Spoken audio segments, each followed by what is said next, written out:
ले लिया, अंगूर ले लिया, और अंगूर अभी 200 रुपया किलो है। अभी 200 रुपया किलो अंगूर है पूर्णिया में। अब आप गए, गुच्छे का गुच्छा अंगूर लिया और लेने के बाद आ गए घर, अपनी बेटी को दे दिया, बेटी इसको साफ कर दे, इसको साफ कर दे। आप चले गए बाहर, आपकी बेटी, अब क्या बेटी समझते हैं? बेटी समझते हैं जी, वही बेटी जिनकी पैदाइश पर आज मुसलमान नौजवानों का मुंह सुखड़ जाता है जी, ये पेशानी में सलोटे पड़ जाती है और वो गमगीन हो जाता है बेटी की पैदाइश में। लेकिन यकीन जानिए, नबी ने इरशाद फरमाया बेटी रहमत, ये नबी ने फरमाया। अल्लाह अकबर। और मैं आपको अपना तजर्बा बताऊं, आप भी तजर्बा कीजिए। एक आदमी को एक बेटा एक बेटी, अपनी बेटी को शादी करके उसको रुखसत कर दिया है सोचना, और बेटा आपका कमा रहा है दिल्ली और पंजाब या कश्मीर, कहीं कमा रहा है। आप बीमार पड़ गए, अल्लाह न करे कि आप बीमार पड़े, लेकिन बीमार पड़ गए आप, और पेशाब और पाखाना आपका बिस्तर पे हो रहा है। आपने जल्दी से फोन किया अपने बेटे को, बेटा जल्दी से आ जाओ, मैं तुम्हारे चेहरे को देखना चाहता हूँ, लगता है कि मैं मर जाऊंगा। अगर वफादार बेटा है तो वो तो आ जाएगा, लेकिन अगर वफादार नहीं है, वफादार है तो वो आएगा नहीं। बच्चे क्या करेगा? एटीएम के जरिए से पैसा भेज देगा। आप पता ऐसा कीजिए ना, कहीं से आप जो है ये ले लीजिए, अच्छे डॉक्टर को दिखा करके इलाज कर लीजिए, मुझे फुर्सत नहीं है, मैं आ जाऊंगा बात। लेकिन अगर बेटी को मालूम हो कि,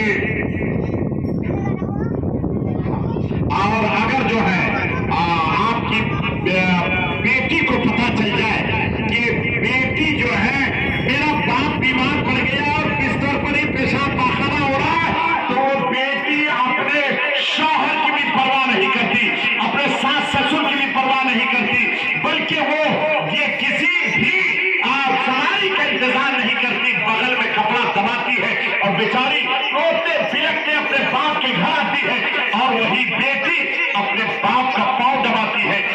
कपड़ा जो खराब हो गया पाखाना का कपड़ा वही साफ करती है, पेशाब लगे हुए कपड़े को वही धोती है, सर पे तेल वही डालती है, आपको नहलाती वही है। आप अपने दोस्तों में कहते हो मेरी बेटी नहीं रह जाती तो मैं मर जाता, मेरी बेटी नहीं रहती तो मेरे कपड़े को कौन धोती, मेरी बेटी नहीं रहती तो मेरे सर पे तेल कौन रखती। लेकिन वही बेटी जब कहती है अब्बा जान अब तो आप इस दुनिया से जा रहे हैं ना, ऐसा कीजिए ना, 1 डिसमिल जमीन मेरे नाम से कर दीजिए ना, तो वो बुढ़वा क्या कहता है? बेटी क्या बोल रही हो, मैं तो सुन ही नहीं रहा हूँ। अल्लाह, जब दौलत की बारी आती है तो बेटा याद आता है, और जब खिदमत की बारी आती है तो बेटी याद आती है। मेरे दोस्त याद रखो, बाद लोग वो है जो अपनी बेटियों को महरूम करने के लिए मरने से पहले अपनी जायदाद को अपने बेटों के नाम से कर देते हैं। याद रखो, खुदा की कसम, अगर तुमने ऐसा किया तो कल क़यामत के दिन अल्लाह ताला तेरी नमाज को नहीं देखेगा, तेरे रोजे को नहीं देखेगा, तेरे हज को नहीं देखेगा। तूने अपनी बेटियों को महरूम किया, अल्लाह तुझे जहन्नम में डाल देगा। इसलिए मेरे दोस्त, अपने बेटियों को अपनी जायदाद में हिस्सा दो जो इस्लाम ने मुतय्यन किया है, वरना इसका भी हिसाब तुम्हें कल क़यामत के दिन देना होगा। मेरे मोहतरम दोस्त याद रखिएगा, जहेज को खत्म करना चाहते हैं तो अपनी बेटियों को विरासत में हिस्सा दीजिए, जहेज खुद ब खुद इंशाअल्लाह खत्म हो जाएगा। मेरे मोहतरम दोस्त, मैं कर रहा था, अपनी बेटी को आपने दिया वो अंगूर साफ करने के लिए। आपकी बेटी ने किया क्या? अंगूर जो गुच्छे का गुच्छा था, और उनके बाद जो है उसने अच्छे अंगूर को एक साइड में रखा, सड़े हुए अंगूर को, खराब अंगूर को एक साइड में रखती है। 1 घंटे के बाद आप आए, बेटी कहती है आपकी अस्सलाम वालेकुम अब्बा जान। आपने कहा वालेकुम सलाम, बेटी क्या बात है? कहा ये अंगूर आपने खरीदा? हाँ। क्या भाव खरीदा? 200 रुपया किलो। ये सराबा अंगूर 200 रुपया किलो? आपने कहा बेटी ये सराबा अंगूर तो मैंने खरीदा ही नहीं। अब्बा जान ये जो अच्छा गुच्छे का गुच्छा अंगूर लिया था ना, उसी अच्छे अंगूर में ये सड़ा हुआ अंगूर ऐसे मिल गया था कि आपने देखा ही नहीं। आपने तड़प कर कहा, ए बेटी सुनो, अगर ये खराब अंगूर, सड़ा हुआ अंगूर बाजार में ऐसे ही अलग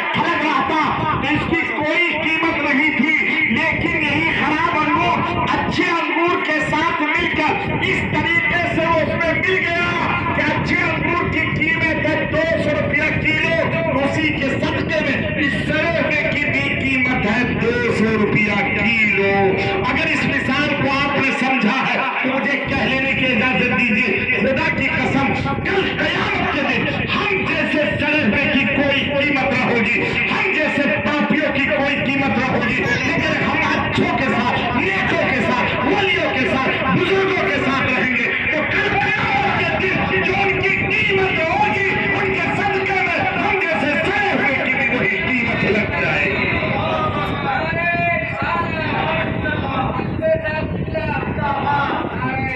मेरे मोहतरम दोस्त, ये वलियों के साथ आज आपके हाथ में हुजूर ताजुल शरिया का दामन है, आपके हाथ में मुफ्ती आजम हिंद का दामन है, आपके हाथ में आला हजरत का दामन है, आपके हाथ में मखदूम सिमना का दामन है।